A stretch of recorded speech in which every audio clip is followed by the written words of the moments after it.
Pemanfaatan keuangan negara bertujuan untuk memastikan sumber daya keuangan yang dapat digunakan secara efektif dan efisien dalam pelaksanaan program dan kebijakan pemerintah. Badan Pemeriksa Keuangan selaku badan yang bertanggung jawab terhadap pemeriksaan keuangan negara harus terus beroperasi dengan transparan dan akuntabel demi menciptakan pemerintah yang bersih dari korupsi. Hal ini disampaikan Ketua KPK Firly Bahuri dalam kegiatan rapat kerja pelaksana BPK tahun 2023 dengan tajuk Satukan Tekad Mewujudkan BPK Kuat untuk Indonesia Maju di kantor pusat BPK Jakarta. Firly menambahkan, dengan pengelolaan keuangan yang baik, kegiatan pemerintahan dapat lebih transparan dan akuntabel sehingga pemerintah mampu mengungkap feedback dan meningkatkan peran serta masyarakat. Wakil Ketua KPK Nurul Gufron sebut korupsi telah menjadi ancaman dan tantangan ketahanan nasional karena korupsi telah terjadi di berbagai sektor dari pusat hingga daerah. Hal ini disampaikannya dalam kegiatan program pendidikan singkat Angkatan 24 tahun 2023 di Lemhanas RI Jakarta. Menurut Gufron, sikap permisif masyarakat terhadap korupsi jadi salah satu penyumbang tingginya korupsi di Indonesia. Hal ini berdasarkan hasil survei perilaku anti korupsi yang menyebut masyarakat Indonesia paham bahwa korupsi melanggar agama, norma, dan hukum. Namun dalam prakteknya masyarakat berperilaku apatis dan permisif terhadap perilaku korupsi.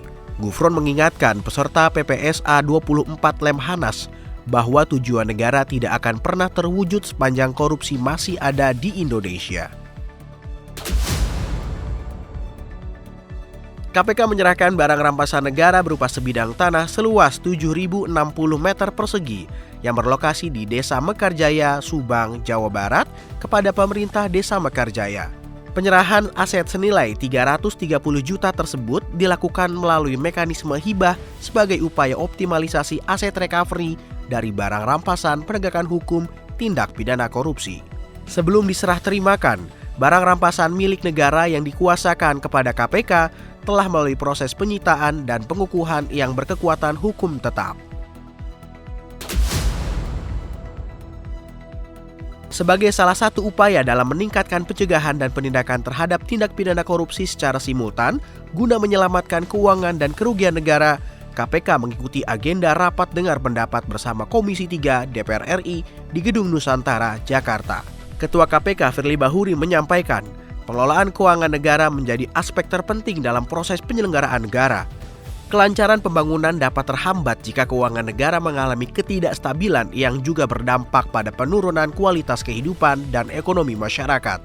Firly menambahkan, pada semester 1 tahun 2023 KPK terus berkomitmen dalam mendukung pemulihan ekonomi dan reformasi struktural pemerintah pada program prioritas nasional.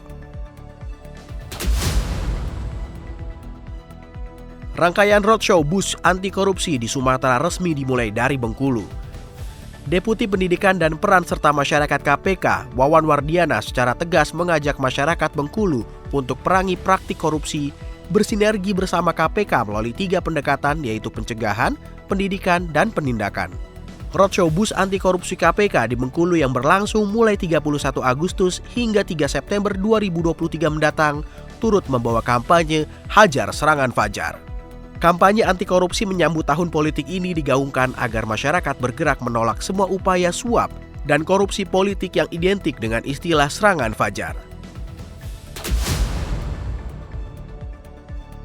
Dalam perkembangan lanjutan dari penyidikan perkara suap yang diterima para anggota DPRD Jambi periode tahun 2014 sampai dengan tahun 2019 terkait pengesahan RAPBD Provinsi Jambi tahun anggaran 2017 hingga tahun 2018. KPK melakukan penahanan pertama terhadap MH, LS, EM, MK, RH, dan MS di rutan KPK. Perkara dugaan suap yang menjerat para tersangka terjadi menjelang pengesahan RAPBD tahun anggaran 2017 sampai dengan tahun 2018. Dalam RAPBD itu tercantum berbagai proyek pekerjaan infrastruktur dengan nilai proyek mencapai miliaran rupiah yang sebelumnya disusun oleh Pemprov Jambi. Dalam perkara ini KPK menetapkan total 52 tersangka, di mana sebanyak 24 diantaranya telah melalui proses pengadilan dan dinyatakan berkekuatan hukum tetap. Demikian kegiatan Komisi Pemberantasan Korupsi pada pekan terakhir bulan Agustus tahun 2023. yang terangkum dalam KPK 24 Jam. Dapatkan informasi selengkapnya melalui website kpk.go.id. Salam anti korupsi.